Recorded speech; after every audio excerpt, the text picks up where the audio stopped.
The Haunting of Villisca. On a warm summer night in 1912, the Moore family, Josiah, Sarah, and their 4 children, along with 2 visiting children, the Stillinger sisters, settled in for bed at their quiet home on 2nd Street in Villisca, Iowa. Little did they know, their lives were about to be tragically cut short. That night, someone entered the house while the family slept.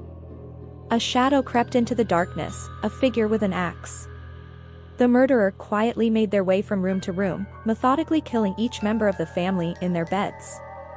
The axe was wielded with brutal precision, striking each victim in their sleep. The killer didn't stop until every person in the house had been brutally murdered. The killer took the time to cover the faces of the victims with bed sheets, hiding their gore and sending a chilling message: they are now forgotten. What made the case even more chilling was what happened after the murders. The killer stayed in the house for hours. It is believed that the murderer spent the night in the Moore family's home. After the killings, the killer closed all the curtains and even washed their bloody axe in the basin before leaving. It was as if the murderer was comfortable in the house, taking time to clean up, as though they were just another member of the household. The murderer even turned off the lights before leaving.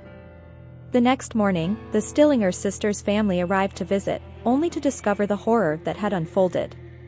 They found the bodies of the victims, their faces covered, each one struck with savage blows.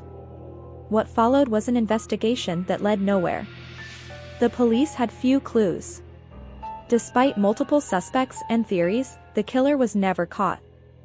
No one knew who could have committed such a gruesome act, and perhaps that was the scariest part. Villisca, a peaceful town, became a place of whispers and fear. But the story didn't end there. In the days and months following the murders, strange things began to happen at the Moore house. People claimed to see strange figures in the windows, ghostly shapes that seemed to watch them from inside. Visitors to the house often reported hearing unexplained noises, the sound of footsteps, creaking floorboards, whispers in the dark. Others claimed to feel an icy chill, as though something, or someone, was watching them. One of the most terrifying reports came from a group of investigators who spent the night in the house years later. They set up recording devices and attempted to capture any paranormal activity. What they caught on tape still chills those who hear it. In the middle of the night, a voice can be heard clearly on the recording, whispering the word hate. But even more disturbing were the dreams. People who visited the house often reported having vivid, disturbing dreams, many of which involved the victims of the murders. Some woke up in the middle of the night, screaming, unable to shake the feeling that they were being watched, or worse, followed.